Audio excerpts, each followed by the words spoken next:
I have popcorn and Yaritas, which means today we are going to be doing a popcorn review. This time, Mount Ebal Curse Tablet Defeated? Not so fast, said Scott Stripling, on this episode of Ancient Egypt and the Bible.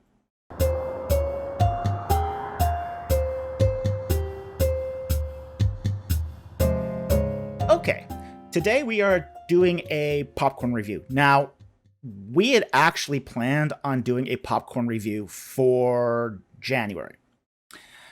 We were not planning on doing this popcorn review. This sort of came off my desk at the last moment here. But we were also going to do an update on the Mount Ebal Curse amulet. And if you're not familiar with that, there's a large playlist already talking about this. So if you want to get the background to the Mount Ebal Curse tablet, you can look up some of those previous videos.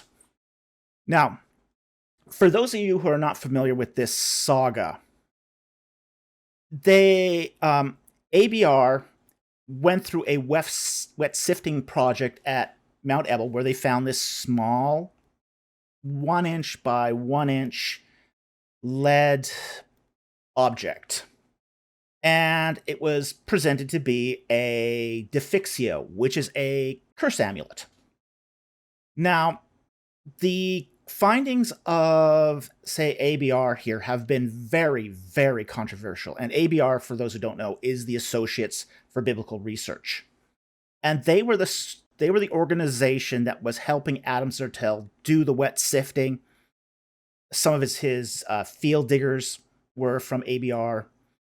But there's been this ongoing sort of struggle between the official findings of the dig versus what ABR wants to purport and the academic community as a whole.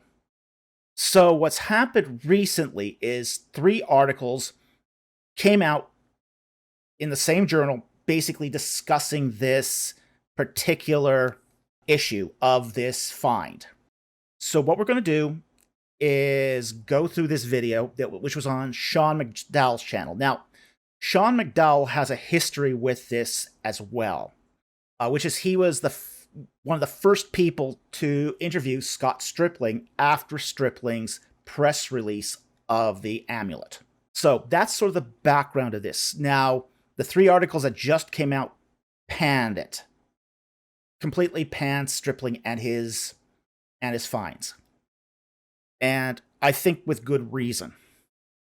So we're going to get into this video and discuss some of Stripling's rebuttals to the articles. So with that said, we're going to get into this. This again is from Sean McDowell's channel, and the video is titled Mount Ebal Curse Tablet Defeated? Not so fast, says Scott Stripling.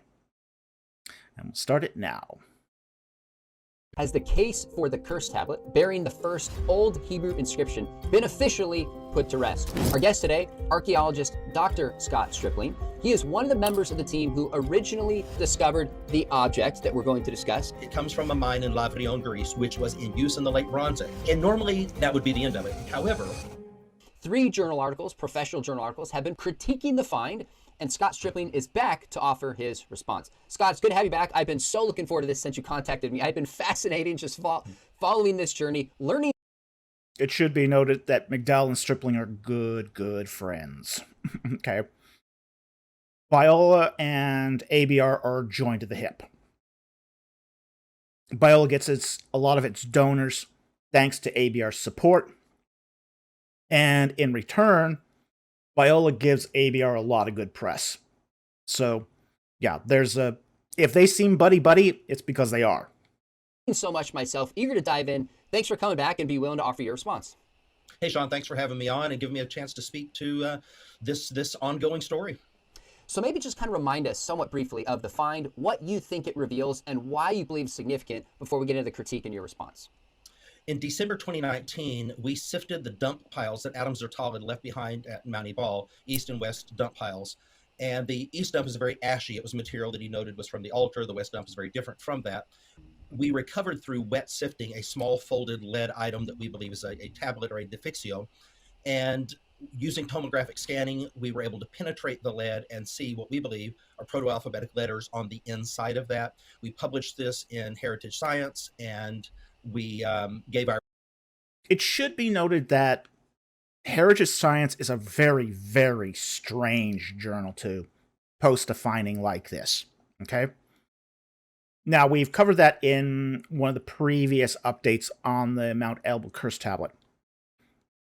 But suffice it to say, this has not gotten less strange with time.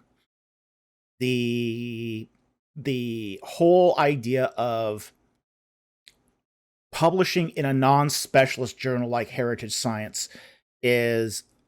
I mean, Heritage Science is a great journal for certain things. Environmental chemistry, for example. That's sort of its... It's basically a science journal. It's not an archaeology journal.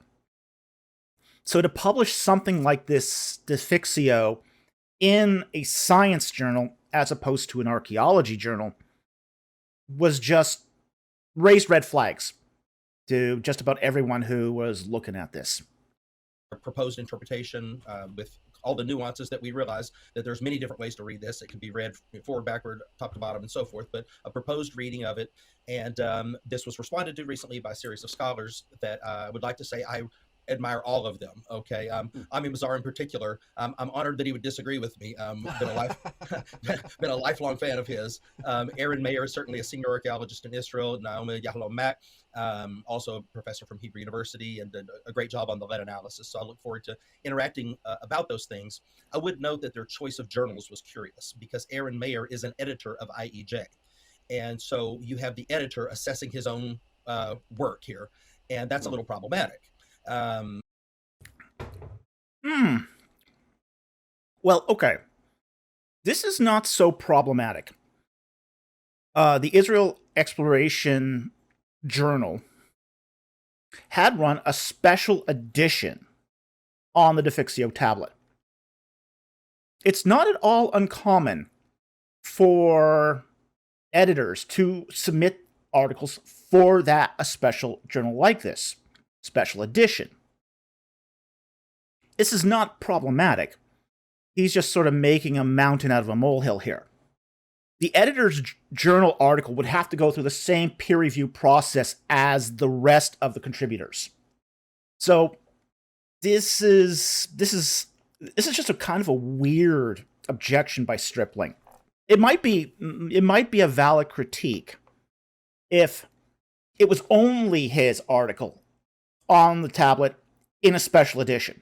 Okay, if it was his article alone, that might be. When you've got a special edition of a journal, that journal has a theme. So IEJ here did basically a theme of articles on this Defixio tablet. We have to remember that these 3 articles are in one journal edition.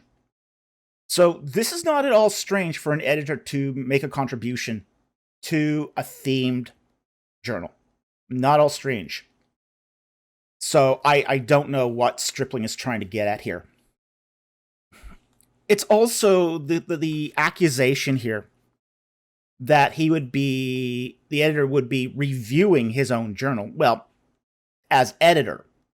But editors don't get the final say. The peer reviewers do. And if the peer reviewers give you the thumbs up, what's the issue? I don't get the issue here. But it's kind of strange, again, that somebody from ABR would be protesting this to begin with.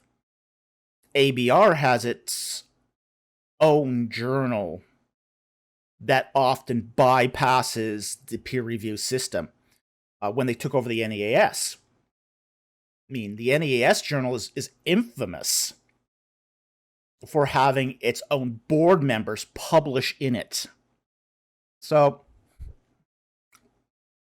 it's a kind of a pot calling the kettle black situation. The NEAS has been doing this for years. So I don't understand why you would have a problem with, say, the Israel Exploration Journal doing something not even close. But again, Really a weird sort of rebuttal to that. Really weird. I would rather that it had been published in a neutral journal where he did not have editorial control or say over it, because it makes it difficult then for us in responding, and we will academically respond. But to submit back to IEJ when we're disagreeing with the editor, it's a bit problematic. The whole idea that the IGA has to be a neutral journal as far as the opinions of the editor towards his particular topic. Journals don't work this way. Journals don't work this way where everyone has no opinion at all. There's this whole idea that you can come to an issue with absolutely no opinions and no biases. Doesn't happen in reality. The other thing I think is kind of strange about this too is Scott Stripling here wants to do a rebuttal in IEJ. And editors are often lukewarm on this sort of thing. If there is a rebuttal, it's usually in the same edition as, say, the themed edition. So your chances of getting a rebuttal into IEJ after a themed edition is pretty slim to none anyway. And it's normal in these situations to go to a completely different journal. Now, in some respects here, Stripling has already poisoned the well to do that in the future by publishing in a non-archaeological journal initially. So this seems to be much more like posturing than a serious attempt to do a rebuttal. Okay, I see. So you plan on an academic response. This is an initial response that you wanted to get out there, but you're skeptical whether IEJ would publish it. Would that be your first option? If not, you go to another similar journal? Well, I'll give you one answer today and a different one tomorrow. I'm really not sure if we'll get a fair hearing there. I would like to publish it there. That's probably not going to happen. People aren't taking him seriously right now. This is not a serious debate here over Stripling's paper is pretty much over. Okay. We're now in sort of the non-serious debate part of this. So with the themed academic journal, the heavyweights in the field have weighed in. It doesn't seem like there's going to be any opportunity for Stripling to at least respond in that venue. So it's just sort of a strange thing to even say. Well, it depends. I'll give you a different answer tomorrow than today. But, that's just, again, he can't really seriously think that he's going to publish a rebuttal in IEJ. If he's done this for any length of time, he should know that by now. So he's going to have to, if he is going to do a rebuttal, he's going to have to do it in another journal. The question is he actually going to do it in a real archaeological journal this time? Or is he just going to go to another journal outside of the specialization? In which case, it'll be, again, viewed with suspicion. So, I don't think he's making things better. The other thing here is, he keeps going to the press first. Now, Sean McDowell's channel it's not really an academic channel, okay? Yes, he is a professor at Biola. But no YouTube channel is really an academic channel. We basically do communication to laity. Okay, that's our function here. So McDowell here is actually acting as a kind of megaphone for Stripling. He's actually this is being treated like more like a press release. Stripling is doing his dry run press release to get his side of the story out.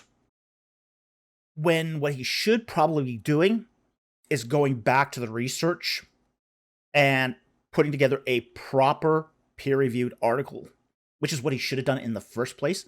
Take this to a conference. Take this to an academic forum. But instead, he's going to air this right out to the public. This is, again, ABR's classic technique. They don't fight this stuff in the academy. They fight this in the pews, in front of auditoriums. this is where they're good. This is how they've leveraged their success over the years, is just by going and hammering that message to the masses. So it's hard to say at this point that, he even wants a fair hearing. Because he's not going to ultimately end up fighting this thing in the academy, but in sort of the forum of public opinion. That's always what the modus operandi of ABR has been. Fight it in the public opinion and let the donors still make their donations and keep the cash cow running. That's fair. Okay, so let's jump into each one of these articles.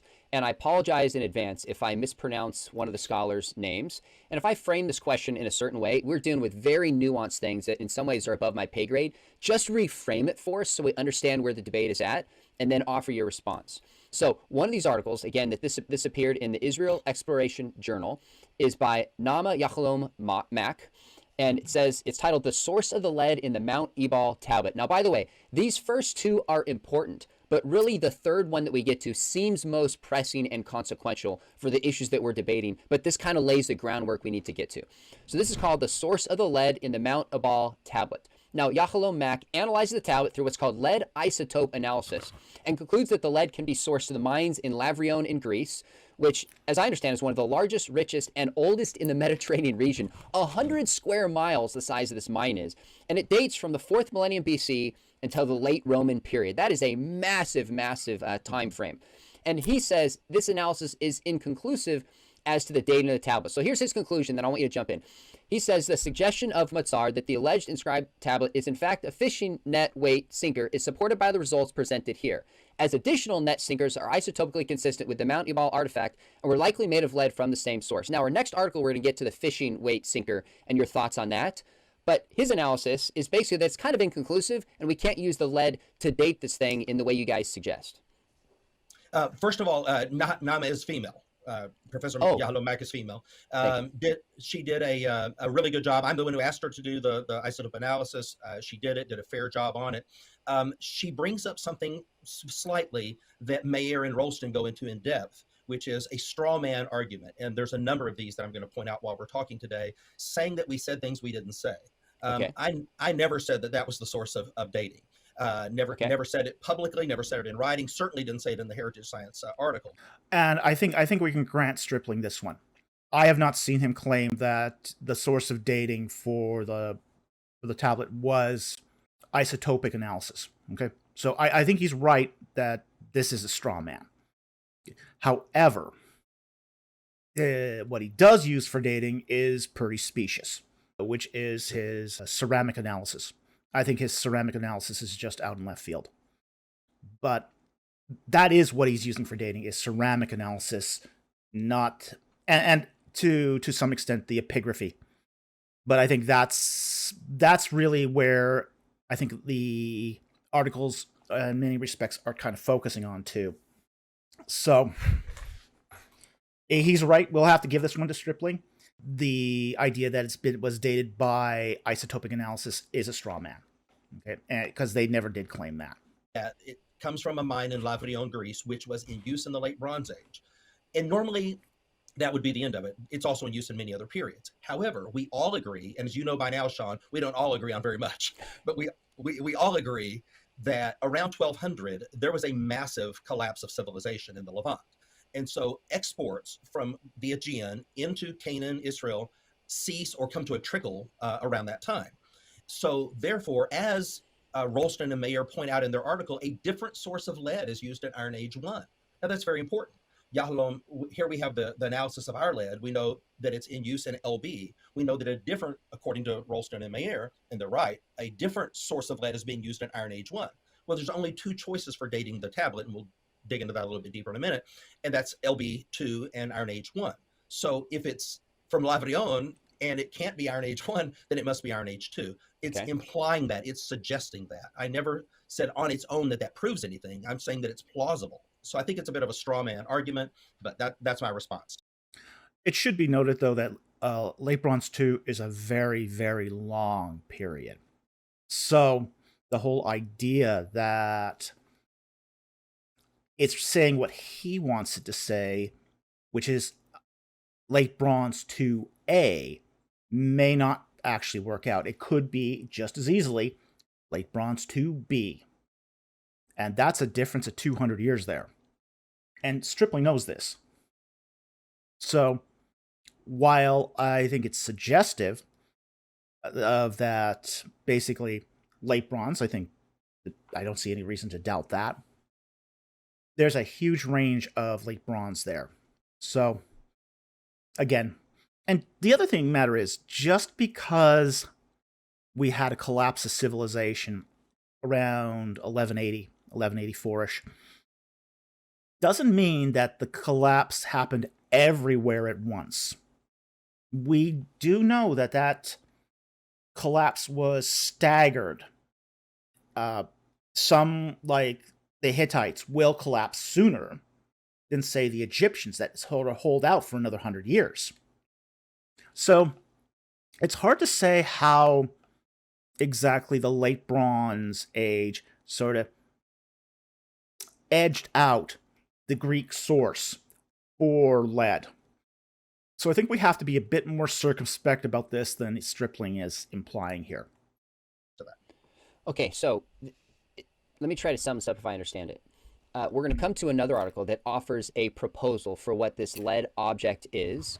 The discovery of the lead, of the material behind the lead object, where it came from, is consistent with your proposal, and it's consistent with their proposal. So it cannot be used to favor one over the other. Is that fair, or did I miss anything in that synopsis?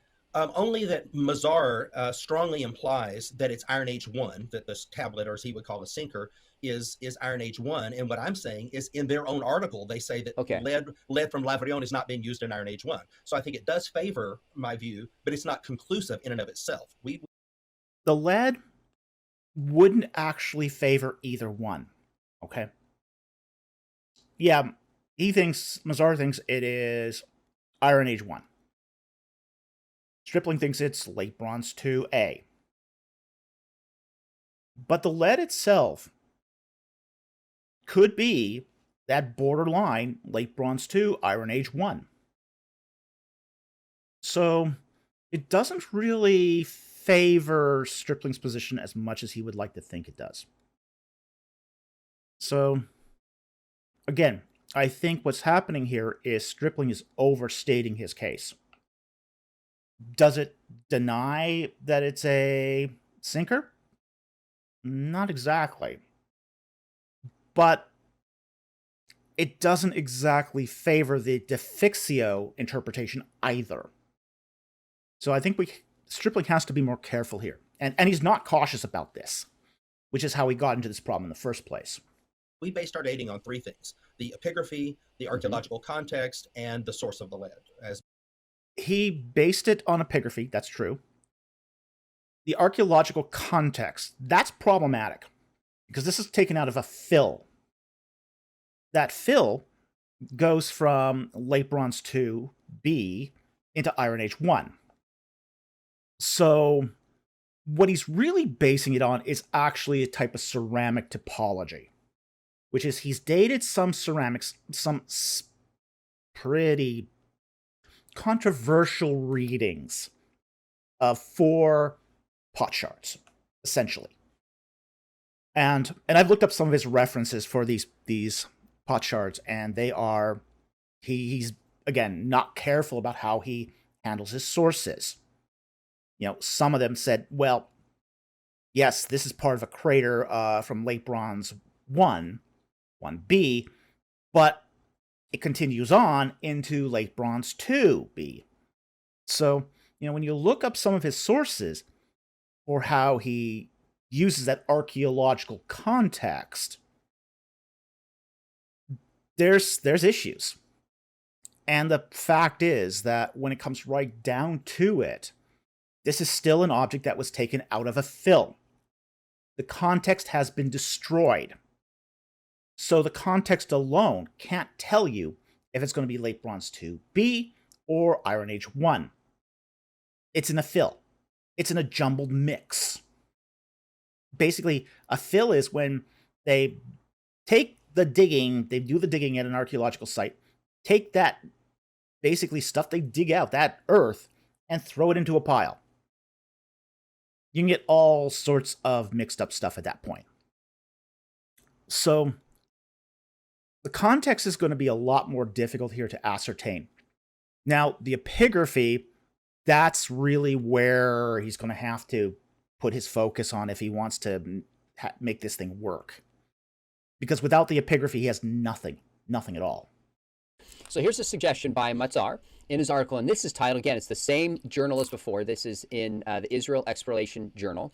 It's called The Lead Object from Mount Ebal as a Fishing Net Sinker. Now, Matzar, as you said, is probably the highest regarded archaeologist of this generation, who's written a textbook on archaeology in Israel during this era, known for being just conservative and being careful. And he joins Mayer and Rolston in not being convinced by the inscription case, by rejecting it. He offers now a different explanation, what he finds most plausible for this lead object. So to make sure people are following this, we found this ancient lead inscription about 2 centimeters by 2 centimeters roughly, and you're saying it's an ancient curse tablet that matches up with Joshua 8, 200 years earlier than an old Hebrew inscription. They're saying, no, we don't buy that the letters are there. We actually think this is just a fishing net, so to speak, so it's a completely different kind of object.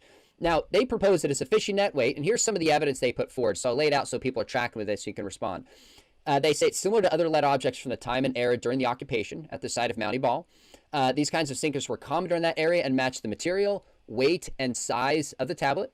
Matzar concedes these kind of weights are rare in the Levant, that it was smashed in antiquity and thus lacks the space for a net's rope seen in most sinkers, that he could not discover them in the major excavation reports from Israel, and he's not sure how or why it would be in the mountainous region of Mount Ebal. And he concludes that the markings recall incisions and decorations marked on the lead sheets used to prepare such sinkers before folding, but could be secondary. Yet, when it's all said and done, he believes the identification as a sinker is adequately secure. Your thoughts, your response? Okay, well, let me frame it this way. Okay. We according to Mazar's numbers, and he is an excellent archaeologist, but he's out of his lane here. I mean, we've been corresponding. I mean, he told me he knew nothing about fishing weights until a few months ago, and neither did any of the rest of us, even though I grew up in a fishing village. But so this is not his area of expertise, okay? Nor is it mine. But I will point out from reading his own article several things. There's what's called an L2.3 sinker, to use his term, which then can be subdivided into A and B. There are 333 of these L23 sinkers found in the southern Levant, or Israel, if you will, ancient Canaan. Of the 333, are you sitting down, Sean? Mm-hmm. 331 are type A and 2 are type B. He says that the Mount Ebal sinker is type B. Interesting. The only two, that's his analysis. He's calling them type B, not the excavator, who was Petrie, and not Galili, who wrote the article that he continually referenced. That's just his own analysis, is that those are B. The truth is there's never been an L23B sinker found in Israel. These two supposed or candidate ones come from a tomb, what's called the governor's tomb, and it's at a fishing village just near Gaza, Tel El Ajud. And so to find fishing weights near that would not be that uncommon. But at an inland site, out of 333, two possibilities. I question those as well. Okay. And those two would be on the coast. Nothing ever found inland, not by the Sea of Galilee, which is the closest fishing body to Mount Ebal, never found in Israel. Now, let that sink in for a second. The type that he's saying we have has never been found in Israel, with the possible exception of these two at Tel El Ajud. The Mount Ebal tablet has no crease in it where a rope. Okay. Now, his Stripling's first response here is very strange. It's very, very strange. Now, I would agree that finding a fishing weight on the top of a mountain is probably a little unorthodox. Okay. But we don't know. People carried things around back then and, had holes in their pockets just like people today. But, so I'm not exactly sure that this is a cogent argument. Okay. It's an argument from scarcity.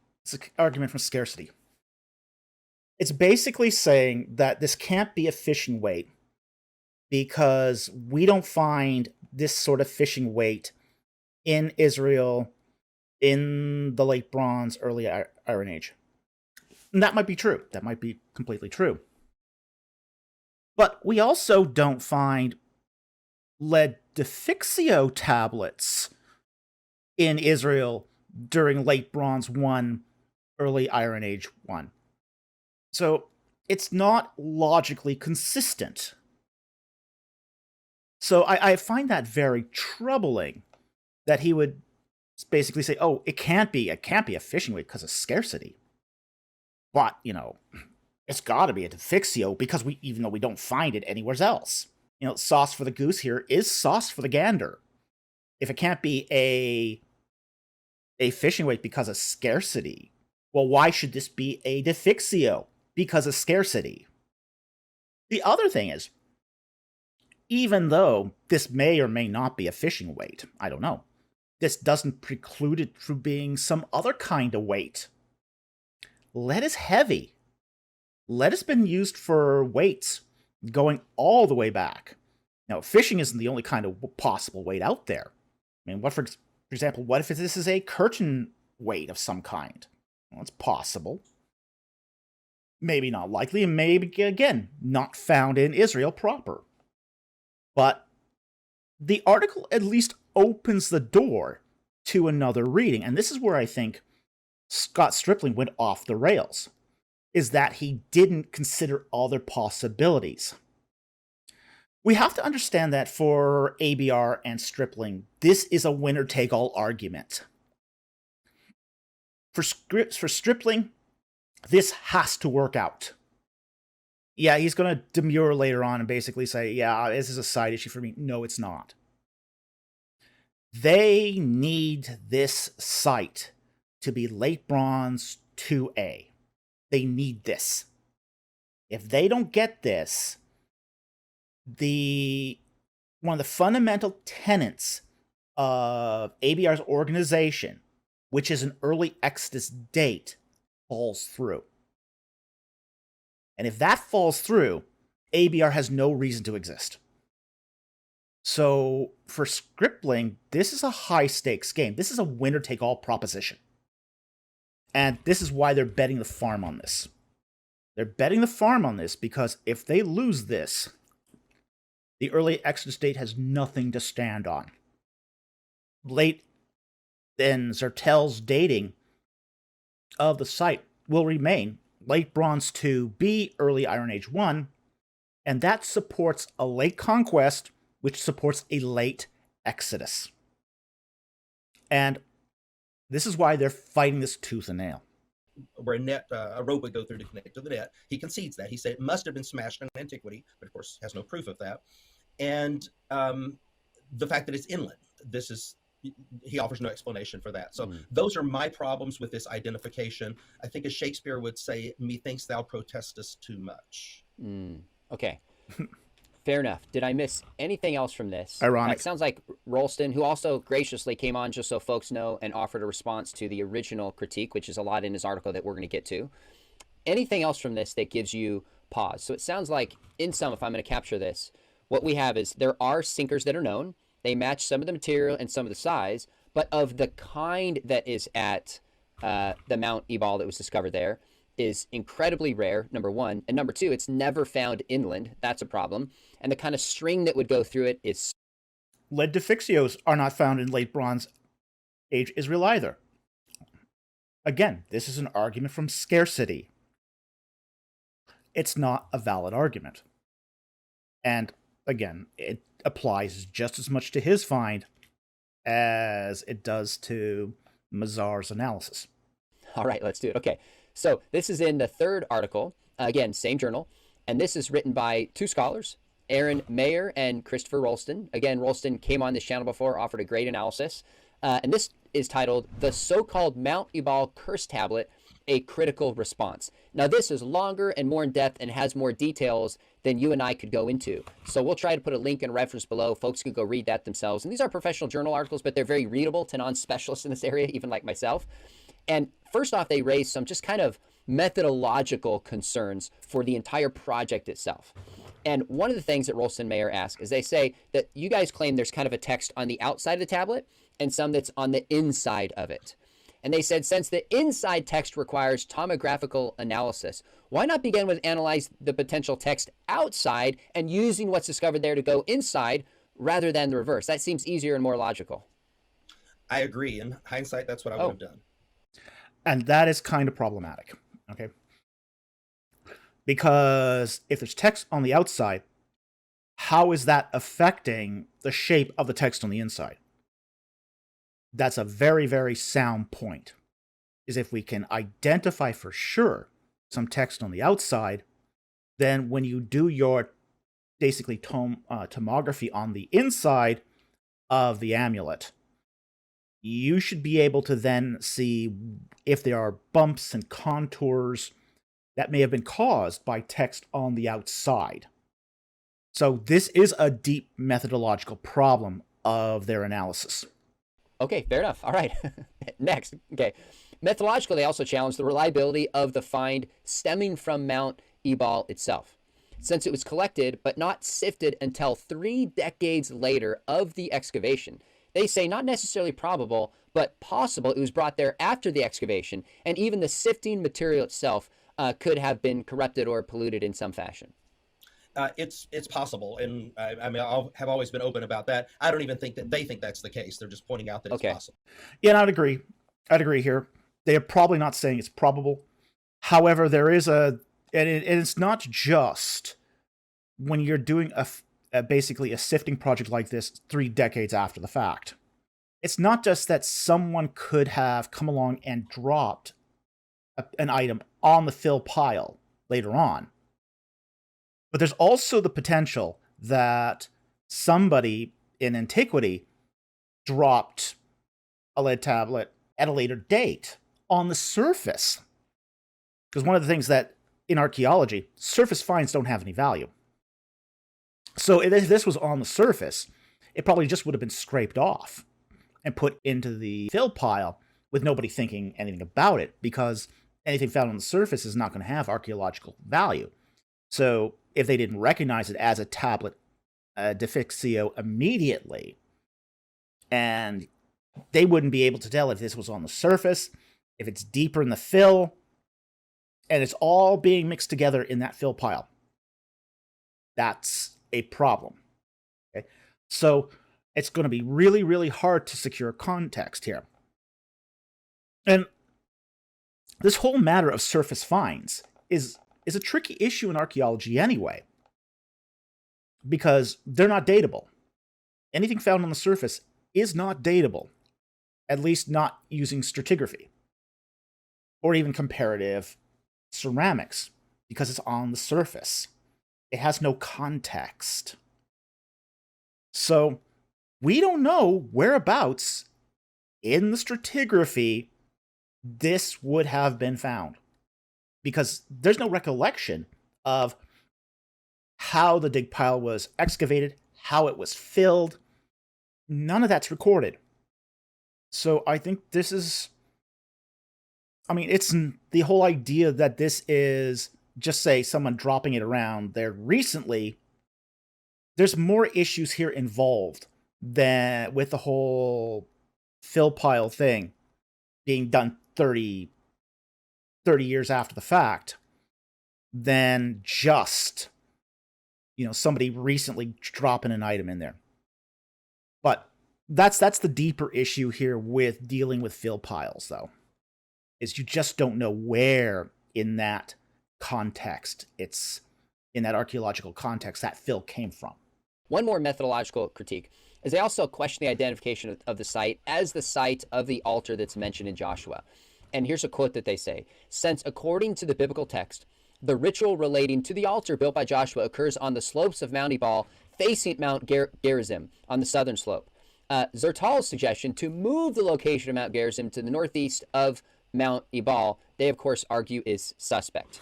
But your findings rely upon that suspect relocation of where the site would be. Your thoughts? Yeah. Is this a fair critique? Well, somewhat. Zertal did come to believe that this was an altar and was in fact very likely Joshua's altar. But let me remind the listeners, there are two altars, and they never brought that out in the article, although we did in ours. They never responded to this. There's a small round altar that Zertal dated to about 1250 BC. They continually misdated Zertal's dates and said it was the end of the 13th century. It was founded in 1250 and it was in operation, the second altar, about 1225, and then that was in use until about 1150. In my view, it may have been a little earlier. In their view, it may have been a little bit later. But just using Zertal's dates, we're talking about around 1250. Okay, all right. That's what Zertal here was spitballing this. So I think it's safer to say that the altar, the older of the altars, dates to about 1225. But again, don't have pinpoint accuracy here as to when those dates are. I don't think it's quite fair here to say that Zertal was going to stick hard and fast to that 1250 date. Most archaeologists today would say that would be closer to 1225. I don't think Stripling's issue here is quite that sound. what he dates it to. All right, so what about the idea of the site itself being in the wrong place and not matching up with the biblical account? The Bible they make an error there. The Bible does not say that it needed to be on the southern slope. I don't know where they got that. May be implied, or you could read into that it was there, but it doesn't state it explicitly. Adam Zertal had a theory that Mount Kabir on the opposite side may have been Mount Gerizim, and they say, the identification of Mount Gerizim is secure because it goes back to the identification goes back to the classical period. I agree that the traditional Mount Gerizim is probably the right Mount Gerizim, but traditions dating to the classical period prove nothing. We've got all kinds of Byzantine identifications which are incorrect. I would say when Zertal came out with his... I think Stripling's right here. The text does not explicitly say that the altar was on the southern face. This is sloppy reading. And unfortunately, this does happen in scholarship where people get certain ideas of what the text is implying when the text does not explicitly say it. So I would agree with Stripling here. I think there's no reason to believe this is not the Mount Ebal altar, but just because we can agree on that doesn't mean the rest of what he says is right, unfortunately. His original identification, most archaeologists, he got lambasted, and most archaeologists disagreed with him. But the weight of opinion has, over time, swung back to the middle, and I would say at least half of mainstream archaeologists accept Zertal's identification. I've got no problem with them pointing out that not everybody does, because that's okay. Fact. So on some of your conclusions that we're going to get to about the Curse Tablet, you guys are on the outside of mainstream scholarship, trying to convince scholarship this is legitimate. But in terms of... ABR's really on the outside of mainstream scholarship. It's even on the outside of mainstream evangelical scholarship. So I think that's an important point here, is that, okay, while we say we're now in sort of a 50-50 proposition here as to whether or not the site of that Mount Ebal altar is the one mentioned in Joshua, the rest of, say, Stripling's scholarship does remain on the fringe. Okay? So, and that's a lot of because of the shenanigans of ABR. ABR has a history of making the data fit the theory. Okay? So they have done some twisting of data at times that I think has been very questionable.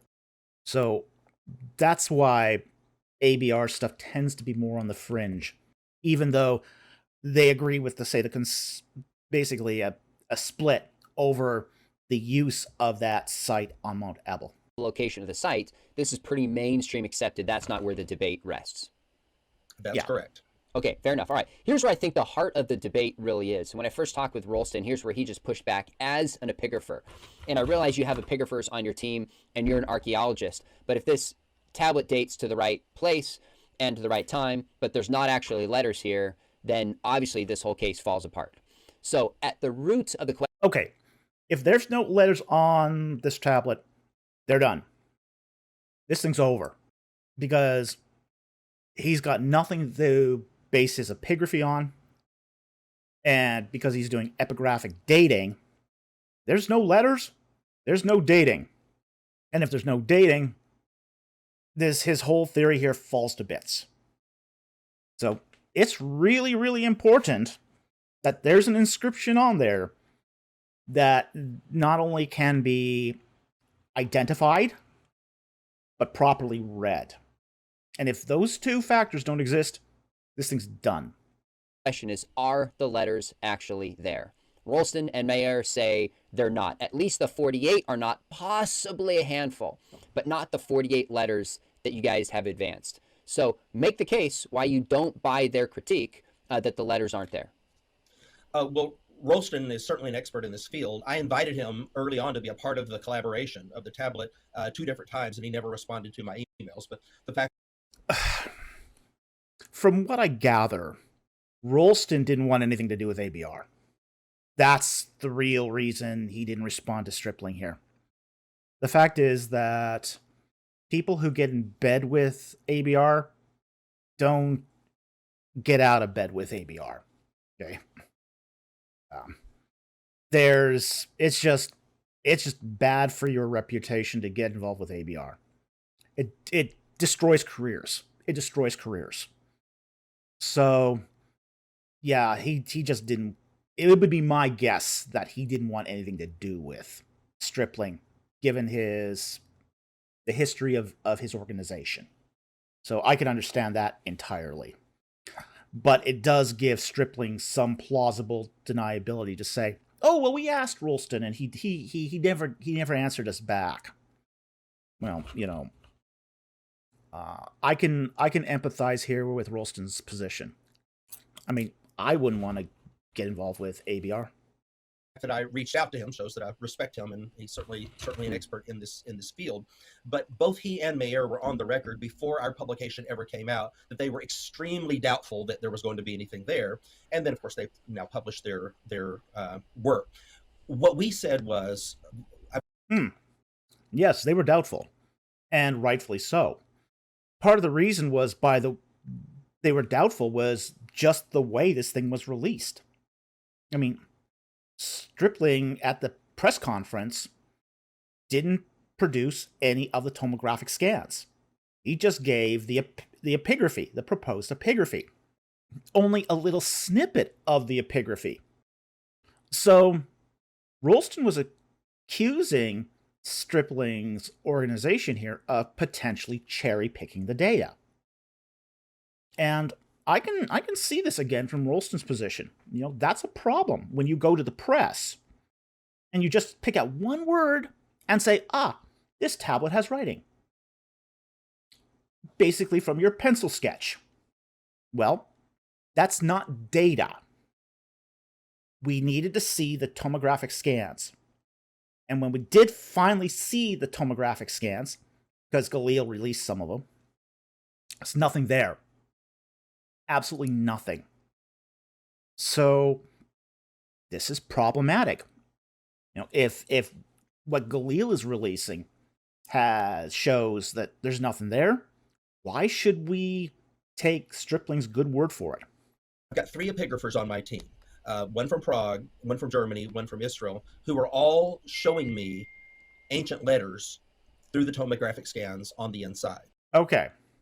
You got 3.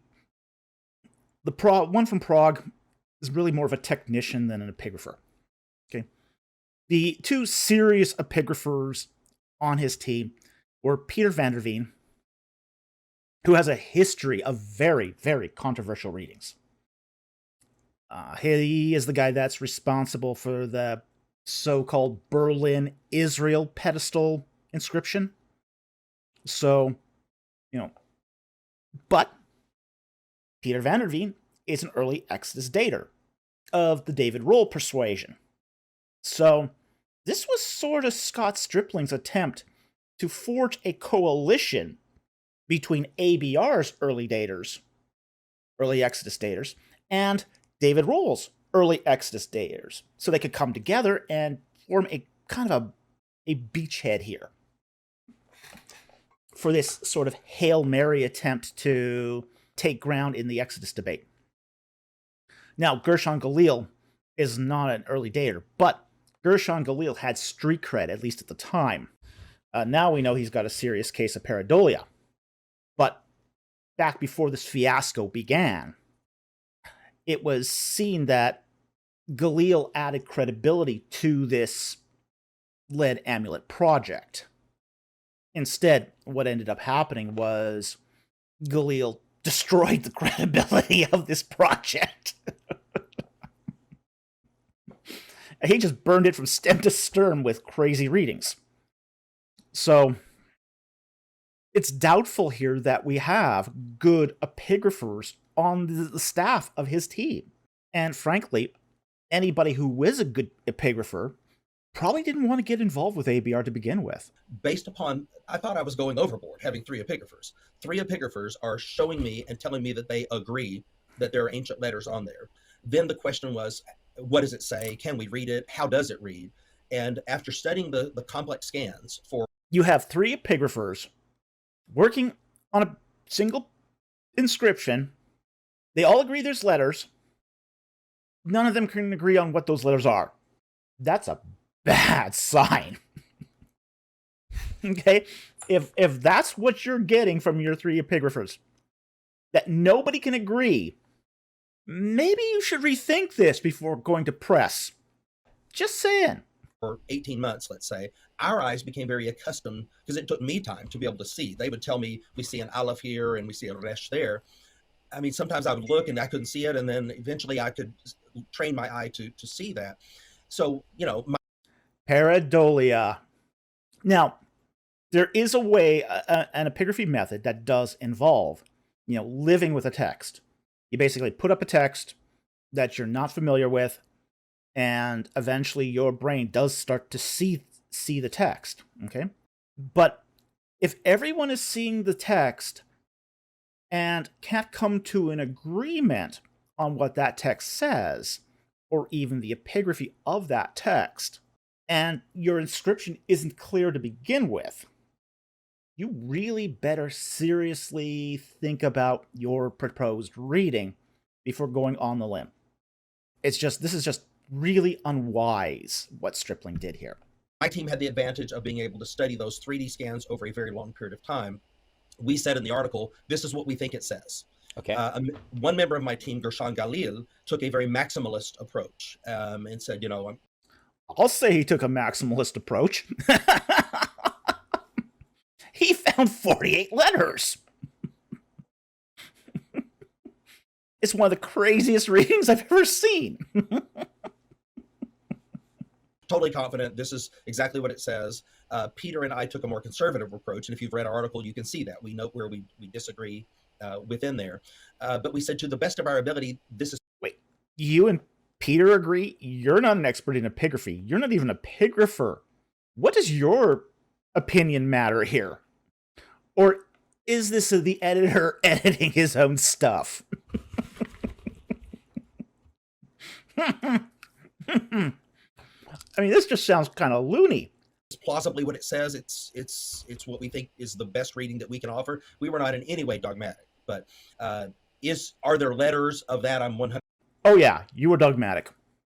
Maybe not about Galil's transliteration, but you were dogmatic that there's text there. And that's an issue. I've seen some of the tomographic scans. I don't see anything remotely looking like what was published in the article. So, and by the article here, I mean Scott Stripling's original article. So I remain very, very skeptical about this whole thing. 100% confident. What it says, there's no way that we can prove that, because we don't know that if it reads forward or backward or top to bottom. We just presented our best plausible reading. That was your best plausible reading? Wow. Woo. That's interesting. Is this now made clear to other scholars to go view the same? Are other images forthcoming? Where does that stand so other people can start weighing in, experts and non-experts, to see what they think? Yeah, that's a good question. We have made some available. What I would like to do is get a website up that has all of this information so that everybody can have access to the same stuff that we had. Now, we have the benefit of having the scientists from Prague. You should have done that months ago. Should not have waited for the whole thing to blow up. You should not have waited for the peer reviews. You should have, when your peer-reviewed article came out, you should have released those tomographic scans immediately. But you didn't. You sat on it. And you're still sitting on it. And so when Galil starts putting out some of the tomographic scans and we look at it and we go, we see nothing here. What are we to think? Also consulting with us about helping us learn how to read tomographic scans as well. But, we had a number of things that have come up. First of all, we separated from Galil as soon as the publication came out. And then... Yeah, because he was embarrassing you. You need someone to throw under the bus. And you picked Galil. You decided to keep your coalition with your early Exodus Day buddies and throw Galil under the bus. Okay. Yeah, he didn't bring the credibility you wanted, but, you should have looked into this before, trying to bolster this thing. And Peter got cancer, and so he has been recovering from cancer, and this has put us behind. He's now, I think, sufficiently recovered that we can get back to this. We would like to get back to the tablet, which is in Israel, and do some additional scans and make these available. But of course, there's a war going on in Israel right now. So, I hesitate to put a date on it, but I know that it's important, and we will do our best. That makes sense. Now, when Ralston came on, he suggested kind of a team split. Is this Galil that you're referring to? And what was that over? Why did he split? And do you guys view things differently now? Did he retract some of his claims? No. Galil believes that he saw everything, all 48 letters, and then he knows exactly what it says. Peter and I were more cautious and said, this is what we think it might say, and we're not sure of all the letters. And it clearly can be read other ways. So once the publication came out, I just notified Gershon we remain friends, but that, we're not going to continue our collaborative project working with him. Yeah, so Stripling essentially fires him.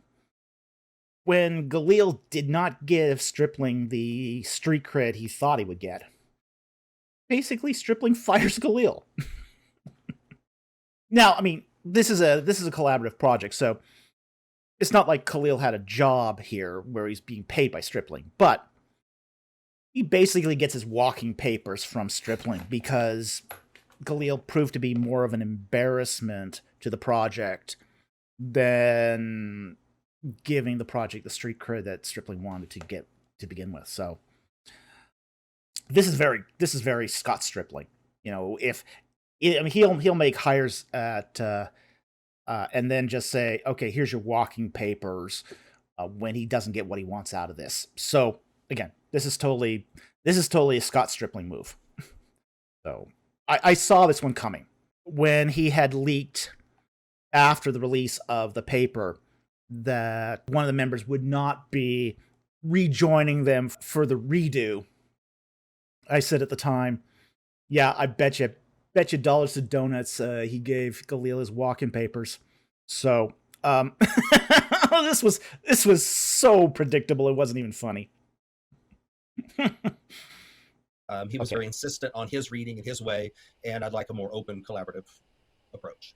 Okay, fair enough. Yeah, it didn't help, too, that Galil basically said that he didn't buy the philosophical underpinnings of Stripling and Vanderveen. Galil is not an early Exodus dater, and that probably did not help with the tensions inside the group.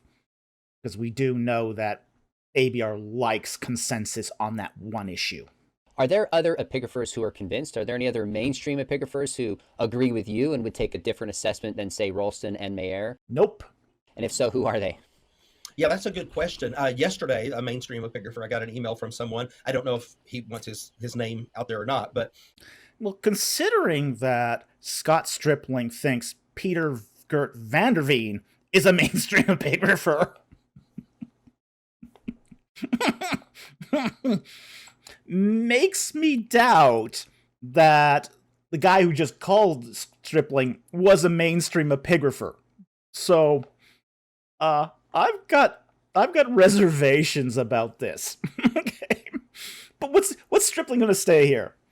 No, no mainstream epigrapher agrees with me. He pretty much has to say this. I got a call from a mainstream epigrapher that believes us, but he's reticent to give out his name. So, how convenient! Oh no, I'm not completely fringe. There's a mainstream epigrapher that agrees with us. One.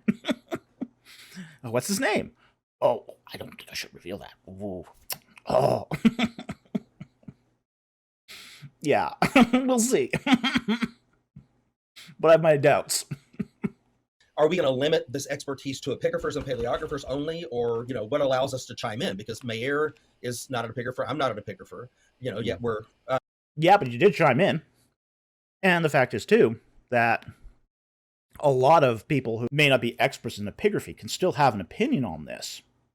Okay, so I don't think this is limited to epigraphers alone, which is why I find this really, really strange that you didn't release the tomographic scans. Let everyone see them. Let us see the data. What's the big fear here? You've already gone to press. You've already gone to publication. If you can't make the data available now, then, what's it worth? It's just sitting on the data so you defray criticism. Because if everyone else starts looking at it and says, hey, there's nothing here, he'll only be losing at this point. Especially if it is as bad as it looks. And right now, it looks really bad. You guys have had months to release this. If you have any scans at all that show any letters at all. Right now, you got nothing. And that's the problem, is this is a big nothing burger at the moment. So, I don't get this. If he's got anything at all, he should throw it out there. If he doesn't, it's time to wrap this thing up because it's just generating more heat than light. Mazar's not an epigrapher, so we're reliant somewhat. Well, even people who are not full-time epigraphers many of us have done epigraphy. I mean, I'm an Egyptologist, but I've also done epigraphy. It's part of my work that I've done epigraphy. I trained under the leading epigrapher in Egyptology, which is Kenneth Kitchen. Many people don't know that Kitchen is a really accomplished epigrapher. Okay? And that's who I did my training under for epigraphy. So as a result, even though I'm not a specialist in epigraphy, I wouldn't consider myself an epigrapher, I have done a lot of epigraphy.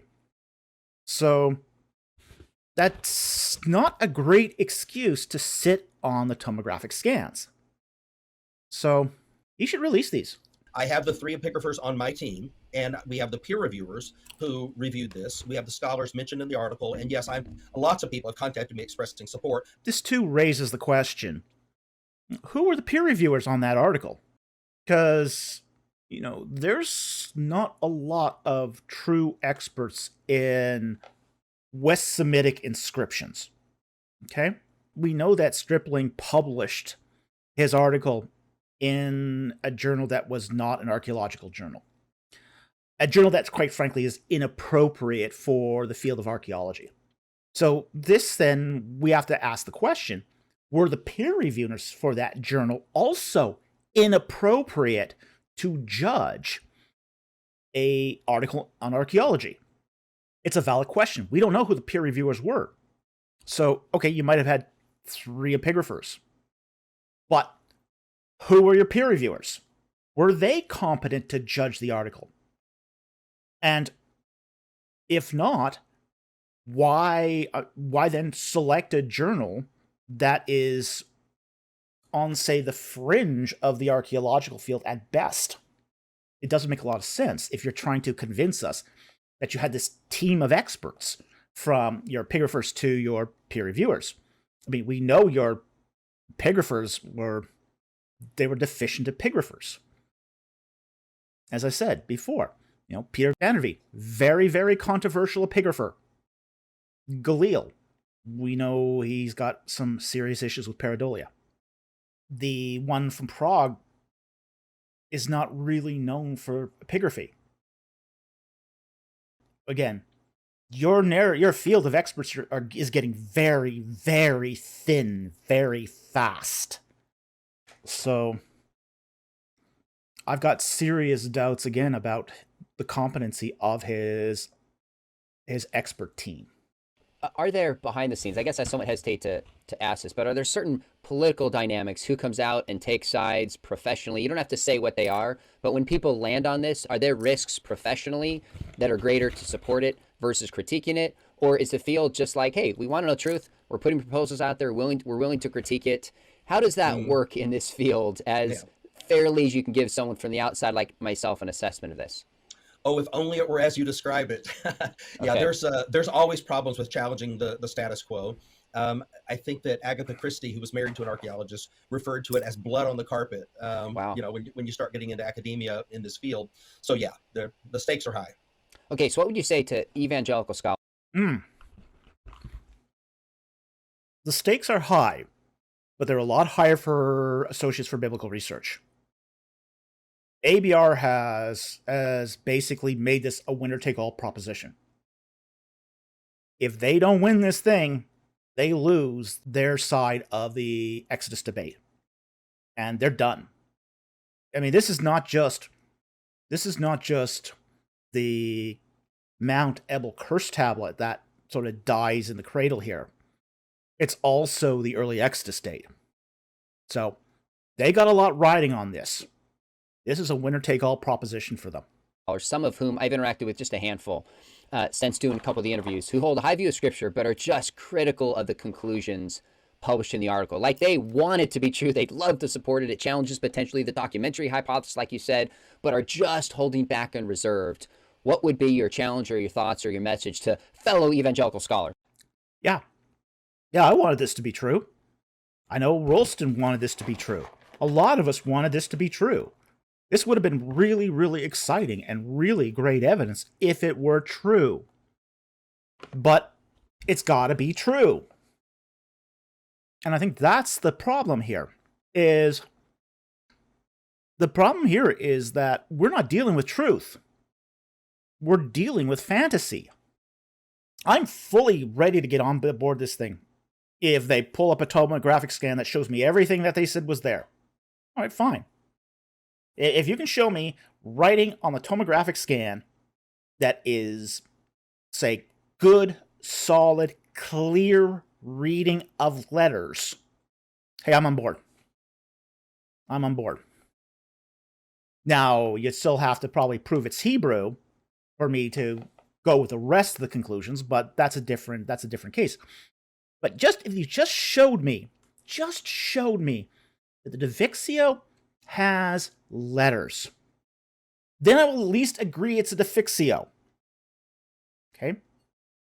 But until you can get to that point, we do have to start weighing and considering other options.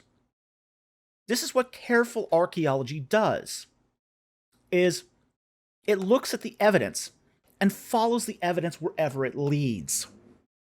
What Scott Stripling is doing here is not careful archaeology. It's pushing an agenda. And this has always been the danger of ABR, is that it's constantly pushing an agenda. And it's not necessarily a atheist versus the Bible agenda. It's not just that they have a biblical bias. It's an agenda of a specific interpretation of the Bible. And that's the problem. Well, I can understand people being there. I would say keep your powder dry. I think after reading our article fairly, one should come away saying this is plausible, at least. They did have 3 epigraphers who saw this. This is what they think that it says. And give us a chance to put out more scans, more images to make those things available. So some may already be inclined to not want to agree with us. Others may be inclined the other way, and many might be in the middle. I would say keep your powder dry. These things unfold, and there will be more data that will be coming out for them to make a better decision. Oh, okay. Keep your powder dry. That's just another way of saying, trust me, bro.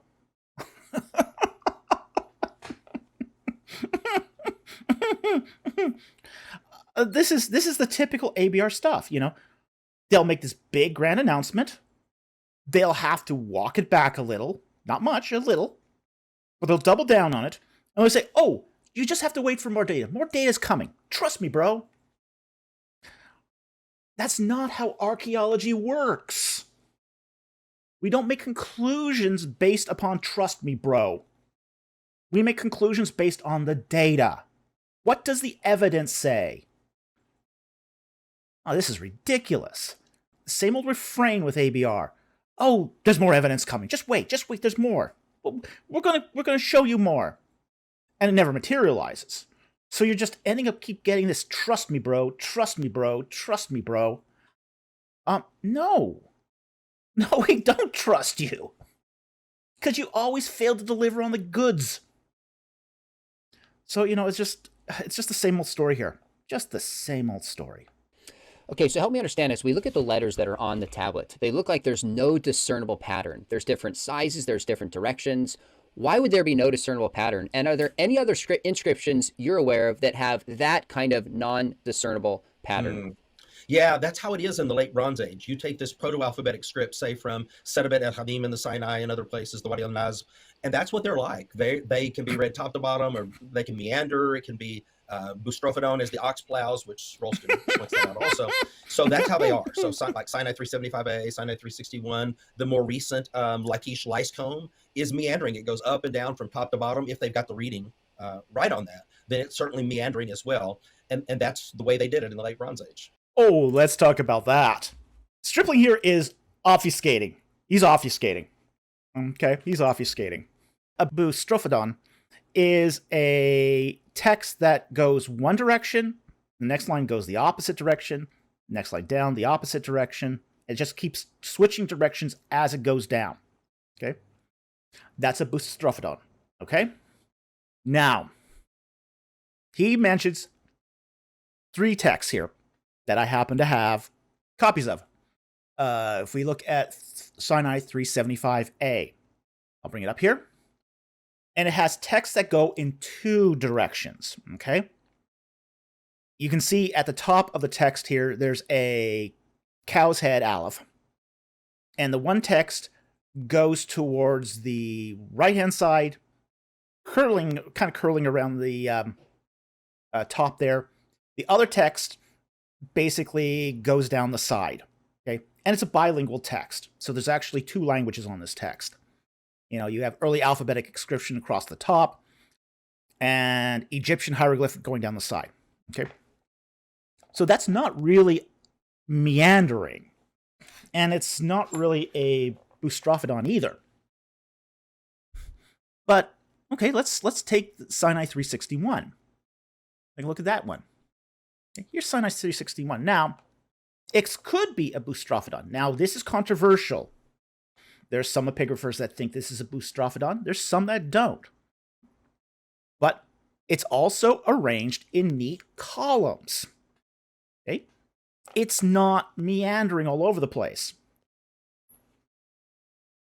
All right, then let's take finally that Lachish Lyscombe. All right? And I got this picture from Garfinkel's publication article. And you could see basically the letters are numbered here. And you basically follow the numbers, okay? And you see at the bottom text here, it's the letters are upright, and you read it from right to left. Then you're supposed to turn the comb around and read it in the other direction, from left to right, from 10 to 17, okay? So technically this is a boustrophodon, but again, it's not meandering. It's not what we would call. Now, let's take Galil's inscription here.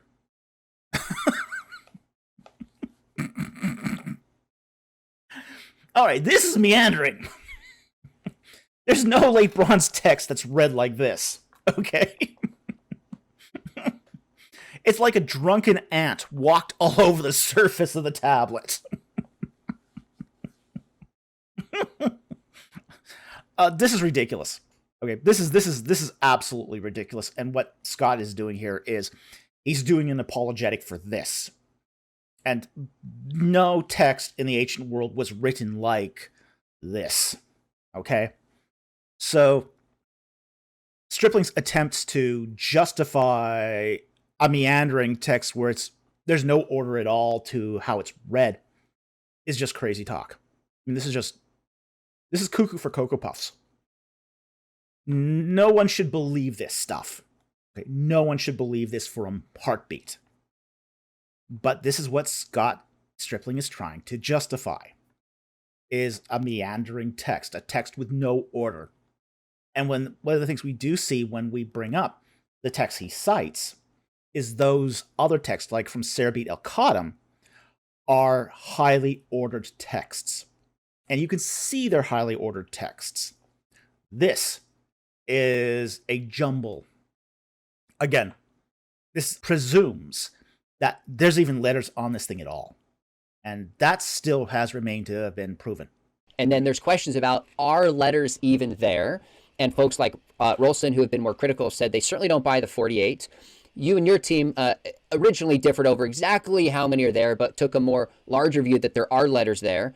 But then there's the follow-up question. If there are letters there, what do they say, and why, in fact, would they even be significant? So I want people to see the layers of the debate that are actually going on. Now, before we get to what the letters allegedly say and what they might mean, did I frame that accurately? Would you add anything else about the debate for people to kind of understand 30,000-foot view what we're looking at? No, that's fine. We're talking about, do we have the oldest example of early Hebrew? Does it have the name Yahweh?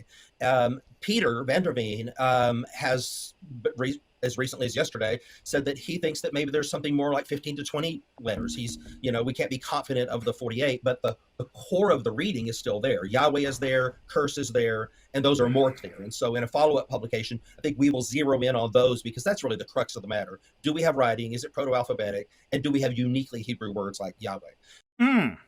Okay. Yahweh may not be a uniquely Hebrew word. And I think that's problematic. Like, for example, even though still controversial, the Shasu of Yahuhu, basically that inscription on the Soleb temple dating to Amenhotep III. Okay, there is basically some argument there that Yahweh may not even originate as a Hebrew word, but as a Edomite word. So, basically from the tribes of the Shasu.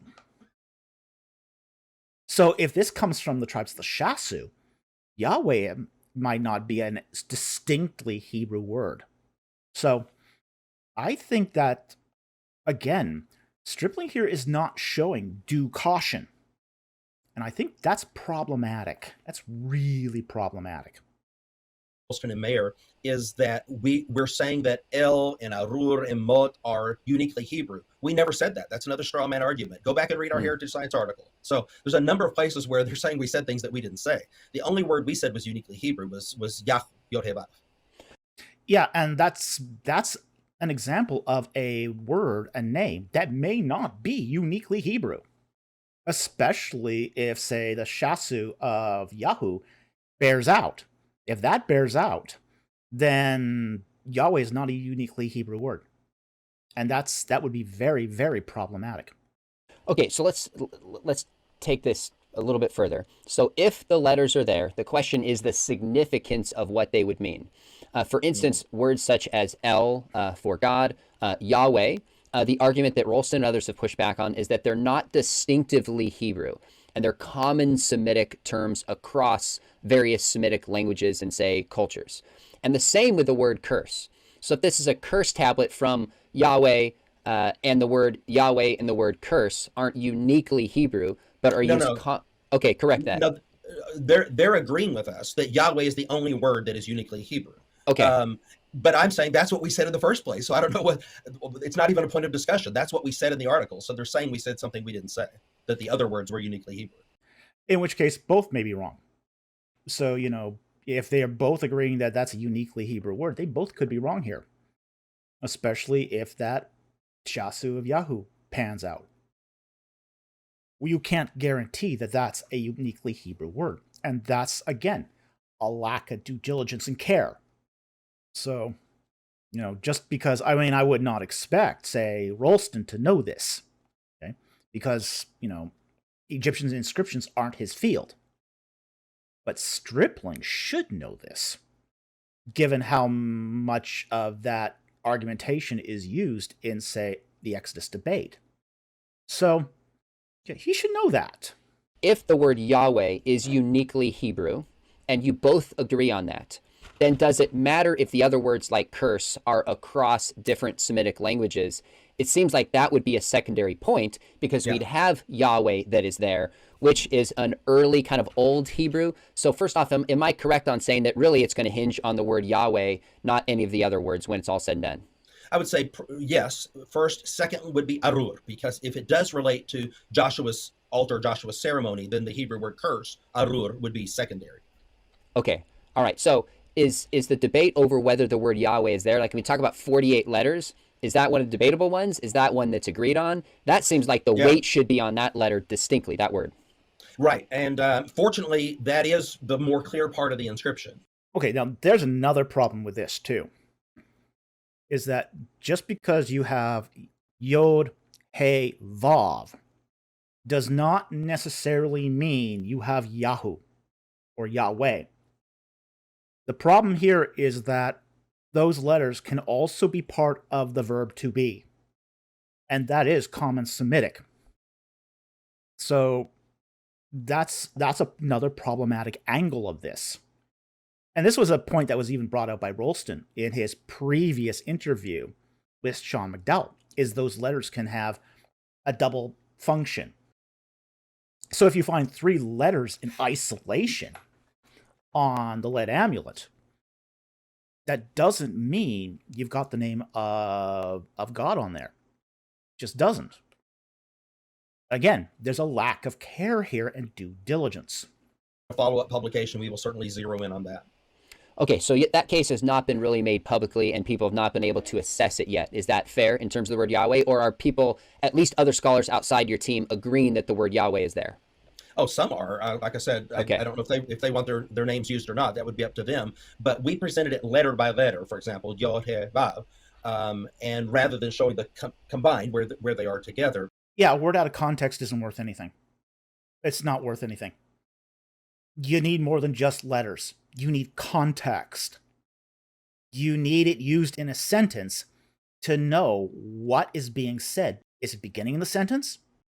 Is it basically in the middle? Do we have a subject, object, verb relationship here? So we can know that it's the tetragrammaton versus, say, the verb? We need that context. Just pointing out the letters is not enough. It's just not enough. Furthermore, you would have thought if this was the central core of your argument, that you would have put everything on that in your paper. At least devote more to that. And they didn't do that. Again, because they were walking down the yellow brick road with Gershon Galil. You know, they had opportunity to flesh this out, to show their ironclad case here for Yahoo. And they didn't. So, that too, very problematic. It's rather complicated. It's a small area. Some of the letters overlap. One very important point, Sean, that they ignored and didn't even address in these articles. There are bulges on many of the letters that from the inside out, they bulge through to the outside that reinforce the reading that we were giving to it on the inside. Yeah, that might be, but you didn't properly map the letters on the outside and how the bulges could have basically affected the letters on the inside. I think that's the problem. Is your methodology is backwards. The methodology here is completely backwards. It's hard to take this seriously that he's saying that the bulges on the inside are confirming his reading. Well, until you truly account for the bulges on the outside, the inside is pretty moot. So, yeah, he's got this backwards. Any other points that you wanted to make, just kind of to get on the record moving forward? Yes, let me just point out a couple of things. There are a number of cases where I think they come across, Rolston and Mayer, as it is so because I say it is so. For example, on pottery, they say, well, the archaeological context does not point to LB2 and Stripling says that it does. The pottery that Stripling is saying does not continue down into LB2B and into the Iron Age 1 actually does. And then no citation, no parallels. I gave citations, I gave parallels, I made a... Okay. Stripling's pottery analysis here is very problematic. Now, I had gotten a copy of his paper before it came into publication, so I saw the portion where he used 4 ceramic shards to support his case. In the final publication, he reduces that down to 2. Okay. The problem with his ceramic work is the what he quotes to back it up. He overreads many of those quotes. Like, for example, there's one where he's talking about a shard of a crater being a bull. And he basically says we find this in Late Bronze 1, early Late Bronze 2. But he doesn't seem to understand that in the citation itself, it says that those bulls continue on into Iron Age 1. He's not very careful about his sources. I've looked up his sources. I've seen where he'll just say, oh, it says it's an Iron Age 2A. And that's, for him, he stops right there. That's where he stops. He doesn't read the full context. Stripling has sloppy scholarship. You look at his sources, and they don't bear out what he's claiming. So I think this is one of the angles that he tries to hammer to establish the context of the Mount Ebal Curse amulet. But it's not proven his point when you really examine what he's doing here. So, while he's criticizing Rolston for basically citing things without sources, Stripling's sources aren't any good either. I made a statement. I backed it up. And I'm sure it's Mayer writing that because Rolston doesn't know pottery. But he just... Yeah, you didn't back it up very well. It was pretty easy to find. Says it's not because I say it's not. And that's not adequate. Secondly, they do the exact same thing with the scarabs. The scarabs cannot date to when Stripling is saying that they date. Sean, in our article, I cite the leading scarab expert in the world, Daphne Bentor. And Daphne agrees with me. And so they just give this cavalier dismissal, don't even address Daphne at all. They just say it can't be so, essentially because we say it can't be so. Because the original reading given by Baruch Brandel, he said this. How can you not address the leading scarab expert in the world? A couple of things. First of all, Bentor may or may not agree with this. That's okay. We do find that even leading scholars disagree on things. However, Brandel's work here isn't being contradicted by Bentor. And I think it's really important to mention that, the scarab, basically what Stripling wants to say is that the one that's the Tutmosis III scarab actually dates to Tutmosis III. But again, what Brandel has done is basically said that the style of the scarab is Ramesside. Because there's 2 things you have to evaluate with when you have scarabs. And as an Egyptologist, I happen to know this. Not only can you have to evaluate the inscription on the scarab, but its shape. What is its what's its style? Because style determines a lot of context. And what Brandel pointed out, and rightly pointed out, was those scarabs are consistent with a style that dates to the 19th dynasty. And we know that this would happen because there was a trade in commemorative scarabs. That's the tricky thing when you've got a scarab that has an inscription of Tutmosis III. Is a lot of those scarabs were made after the king's death. Because he was such a great warrior, he was essentially, people carried around his scarabs as a good luck charm when they went to war. So it's very, very tricky to just simply state that because you found a scarab of Tutmosis III, that it has to date to Tutmosis III. That would be very, very problematic. This is why I think Brandel is right.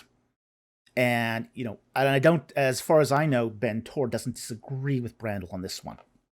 But she might disagree. But even so, he's accounted for the proper, as I said, not just the inscription, but the style of the scarabs.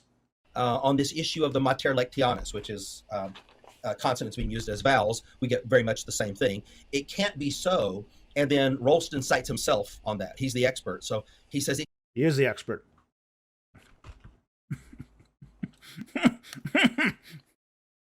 If you have done the work and you can show the work through citation, you can cite yourself. That can happen.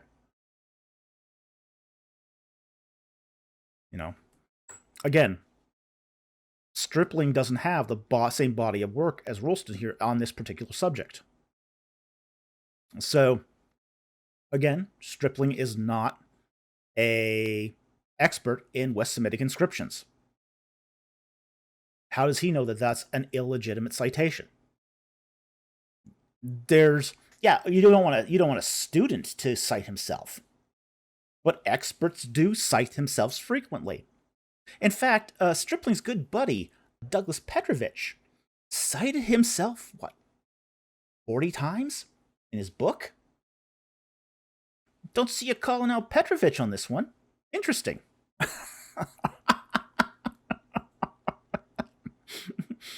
It's fine, you don't want to cite yourself when it's somebody else doing it against you. But when it's one of your good friends, well, then it's okay. Mm-hmm. I mean, in the case of Petrovich, he didn't even bother publishing first. He just said, publication forthcoming, citing himself all over the place. But hey, he's ABR. It's fine if someone from ABR does this. Just maybe a little hypocritical, just say it. Little bit of a double standard here, Scott. Just a little bit of a double standard. It can't be so because in this book I said that it can't be so. I don't think that's fair scholarship either.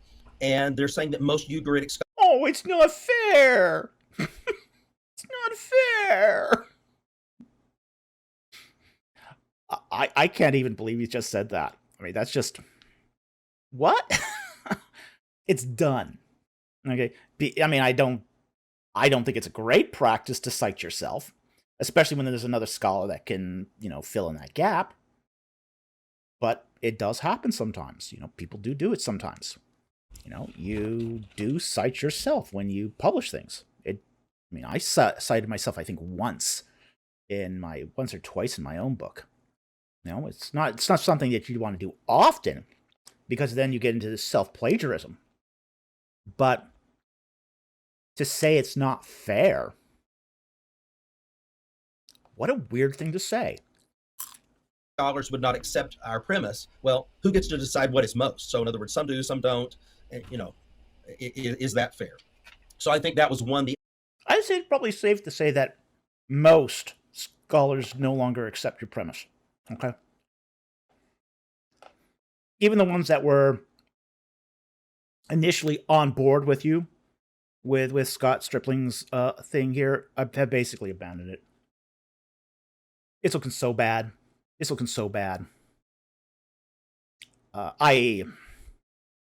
Who gets to make that call? Well, you get a pretty good sense of the consensus in the field pretty quickly on some of these issues.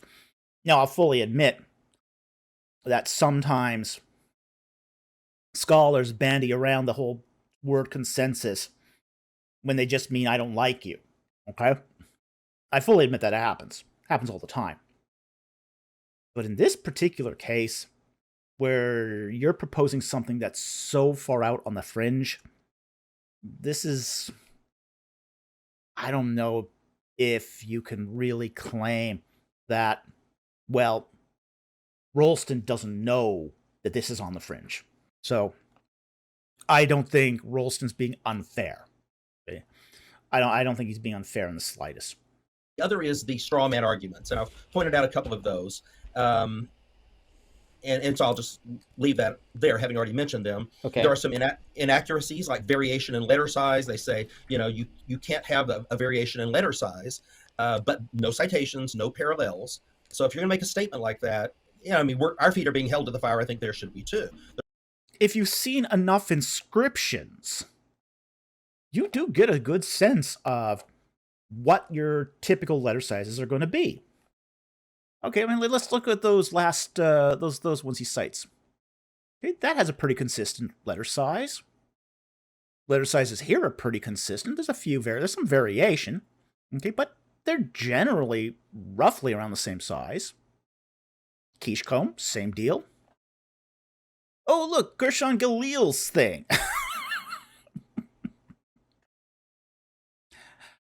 There's no consistency at all here. There's no consistency at all. So, I do think that's a valid criticism here. Yes, there can be variation in the sizes of text, but it has to be that variation, when you see this, is within the reason of a reasonable text. What Stripling, Galil, and Van der Veen produced here isn't reasonable within the scope of the text. So to say you need a citation for this, I think is patently ludicrous. We have no example of any text anywhere that looks like this. Really, the burden of proof here is not so much on Rolston. I think the burden of proof here is actually on Stripling to show that there can be variations in text and character size, glyph size, of that magnitude in a scrambled text. Stripling is essentially shifting the burden of proof.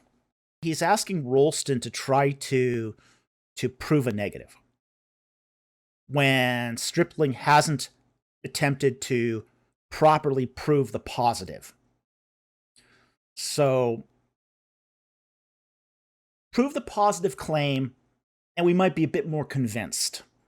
But until then, this just stands to me like Stripling whining about being unfairly treated. Scholarly interaction regarding inscriptions normally results in a consensus, they say. Oh, really? What about the Kermit Kayafa Ostrakhan, which everyone thinks is the oldest Hebrew before this? There have been 11 alternate interpretations published since Garfinkel originally published it. On clear inscriptions, yes. On unclear inscriptions, I would agree with Stripling. If a inscription is shallow, unclear, contestable, then yeah, you can get a situation where you have many iterations and attempts to read an inscription that does not reach a consensus. I think that's entirely a reasonable pushback by Stripling here. But then again, too, that primarily rests upon inscriptions that are not clear, that are not easy to read, that are, in a sense, contestable. But in a sense here, Stripling has sort of shot himself in the foot. He's now basically admitted, tacitly, that the Mount Ebal Curse Tablet is contestable. He's basically admitted that it's contestable, that the inscription is not clear, that there will result in several interpretations. I mean, he's already had 3 in his own little group. I mean, is he thinking about this? Is he thinking about what he's saying as he's saying it? I mean, this should be a takeaway right here, that this thing is not clear.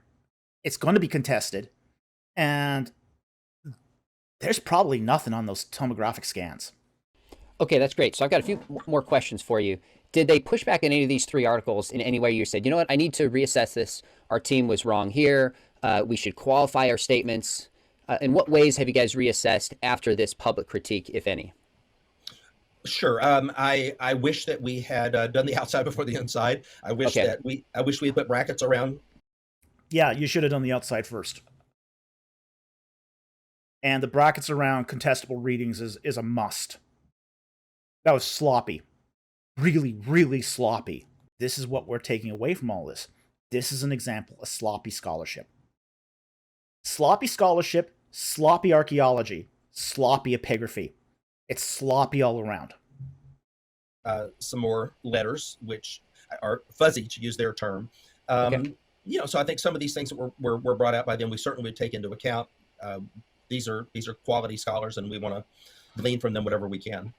So moving forward, after this, you're working on, I imagine it could take 6 months, year and a half, where you're going to go kind of point by point through some of their critique and try to respond to all 3 journal articles in some peer-reviewed archaeology kind of journal. Is that the next big step that we could look for?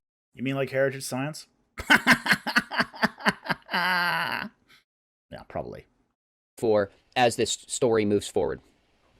Yes, we will do that either in IEJ or in another peer-reviewed journal. That will be our goal. Okay, so it sounds like you're as confident as you ever were that the original release that you had about this inscription 200 years earlier still stands. Is that fair? Are you still... Yeah, how can you make that claim?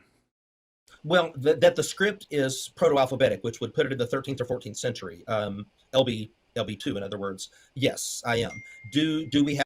That's LB2A. Again, he's got no basis for this. There's no basis for this. They can't even agree on the letters. How are you dating this? Again, his ceramic typology is hogwash. His epigraphic dating, I mean, there's no substance there. There's no there. If you don't even have agreed upon letters, how can you have essentially a solid epigraphic dating? It's not possible. So again, he's being sure about something he can't possibly be sure about. So I think this is just, again, sloppiness all around. Some of the worst scholarship I've seen. Have all 48 letters? Does it say what we're suggesting that it might say? I can't know that. That is the reading. I do think yeah, if you can't know that, how can you epigraphically date this thing? It's hogwash. Core of it is there, and that it isn't a proto-alphabetic script, and I do believe that the name Yahweh is there. With some kind of curse. So the heart of your original claim still stands. So given that this is... No, you pretty much admitted it doesn't. Wow, it's just double talk. This is more ABR double talk. And again, it's ABR double talk to keep the donors coming in. You basically admit you can't read it.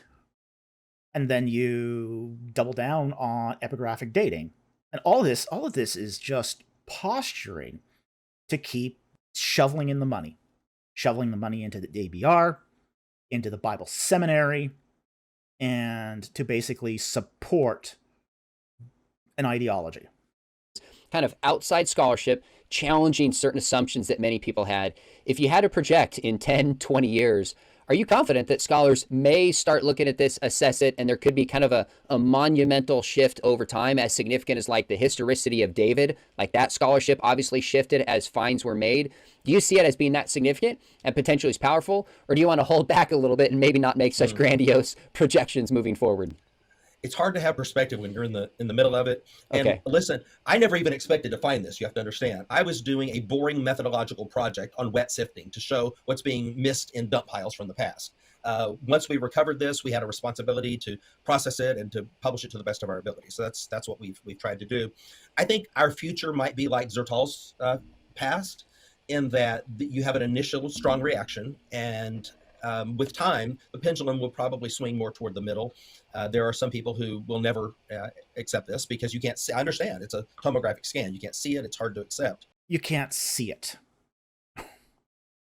Wait a minute. This is epigraphy. It's meant to be read. If you can't see it on the tomographic scan, it's not there.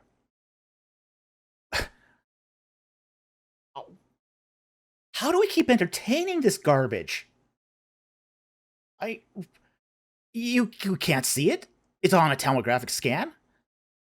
wait a minute. That's not how epigraphy works. Oh, brother. I basically think that this is just going to end up in, say, the gutter of basically bad science, essentially. I don't. Adam Zertel had a good foundation for what he published.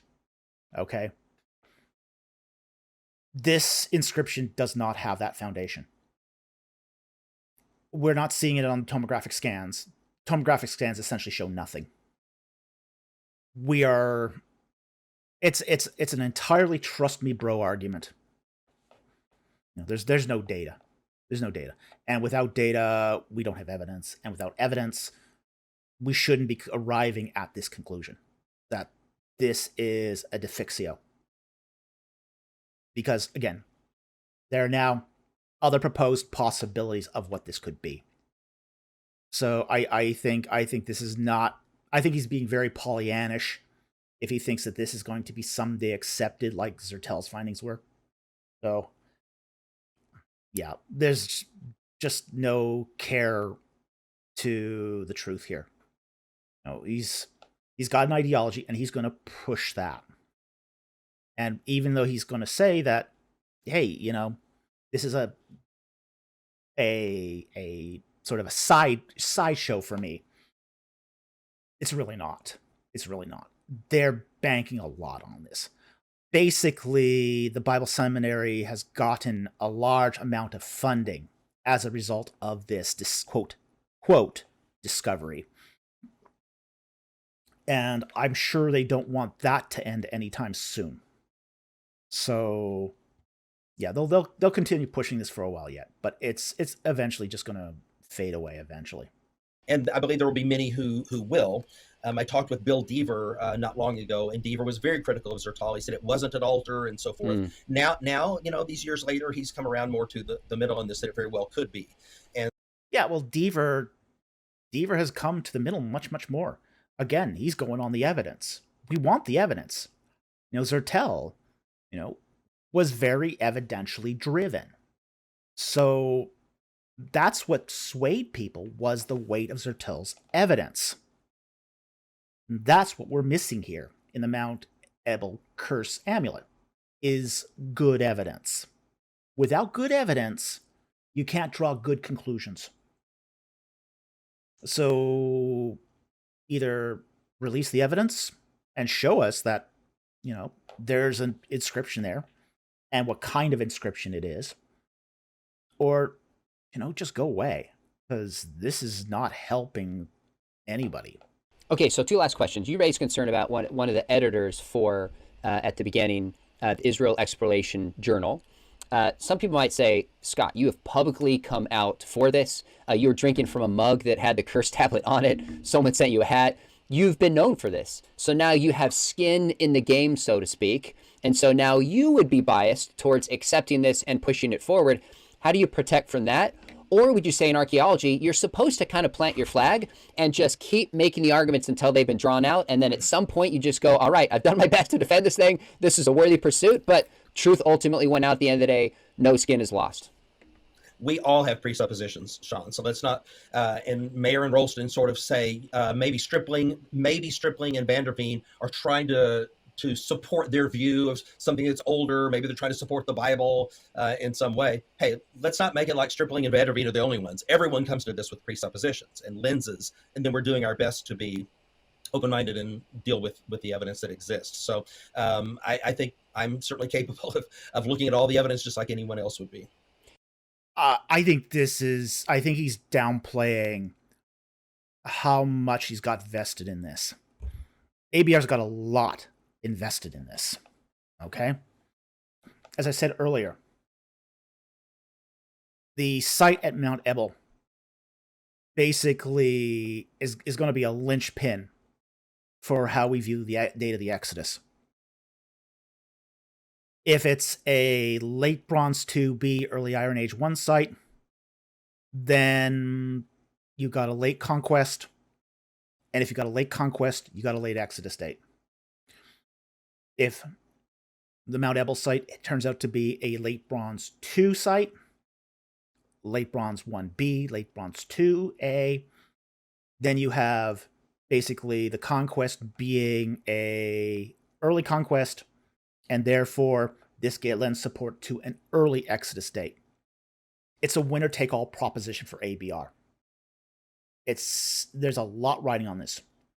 So if they lose this one, this is their last, really one of their last chances to salvage the contrary dating of Ebal for their position. Because right now, Ebal is looking like a Late Bronze 2B, early Iron Age 1A site. Okay? They have to try to move that dating earlier. Otherwise, they lose this, and they lose the whole shooting match. The whole rodeo. They lose the whole rodeo if they lose this one issue. So, and then, but this is, again, one of the foundational doctrinal distinctions of the Associates for Biblical Research, of which Scott Stripling is one of their leading members. So he's downplaying it as this is just something ancillary, something that I'm cool if it goes one way, cool if not. He's not. No, he's really not cool about this if this goes belly up, because it sinks his whole ship. So yeah, again, this is a winner take all thing for them. Did I miss anything you want to add or tweak about this story, or we covered it? Well, let me just say in closing that this is an issue. It is an archaeological issue. It is not the issue. I published a lot of things in 2023. I published a 400-page volume on final publications of my previous dig with Archaeo Press. I published in Jerusalem Journal of Archaeological Research, another peer-reviewed article. I have several peer-reviewed articles on a variety of topics. And so, this isn't that I am the Curse Tablet guy. Okay, this is some little side project. Okay, and it's fine with me if other people have different views and opinions on this. Okay, let it breathe, and hopefully we'll all come to a consensus one day. Fair enough, but you're not spending your time living and dying, somewhat pun intended, on the Curse Tablet. This is one issue you're probing, following up best as you can, given the war that's taking place, given all these other issues, to move forward, and you will stick with this issue and keep us informed as this debate unfolds. Again, pun intended, and we will look for that debate as it goes on further. Scott, really appreciate you coming on. This is always fun to track with. Folks, before you click away, make sure you hit subscribe. We cover archaeology regularly on here, and if you've ever thought, I want to probe a little more deeply, we have a master's in apologetics, and we specifically have one of our professors, John Bloom, has a PhD in physics and in ancient Near Eastern studies in archaeology and teaches regular classes on this. We have Titus Kennedy come in. Regular ABR Rogues Gallery. Okay, at that point, I think we're going to call it here and pull down the video. I think we are done as far as the video goes. Okay, so there you have it. My reaction to Sean McDowell and Scott Stripling on their video, The Mount Ebal Curse Tablet Defeated. Not so fast, says Scott Stripling. The takeaways from this should be pretty evident. Okay. There is very little actual evidence to support Stripling's views here. If there is, he hasn't shown it. He's tried to circumvent the academic process several times by going directly to press, by going on YouTube here, but he won't seem to produce the goods when it comes to the academic world. We've seen sloppy scholarship, obfuscation, a double standard, just a crazy double standard, that is really unfathomable. And even admittals that this text is contestable. None of this looks good. So anyway, there you have it. I want to thank you very much for watching today. We hope you enjoyed it and learned something. We'll see you next time on Ancient Egypt and the Bible.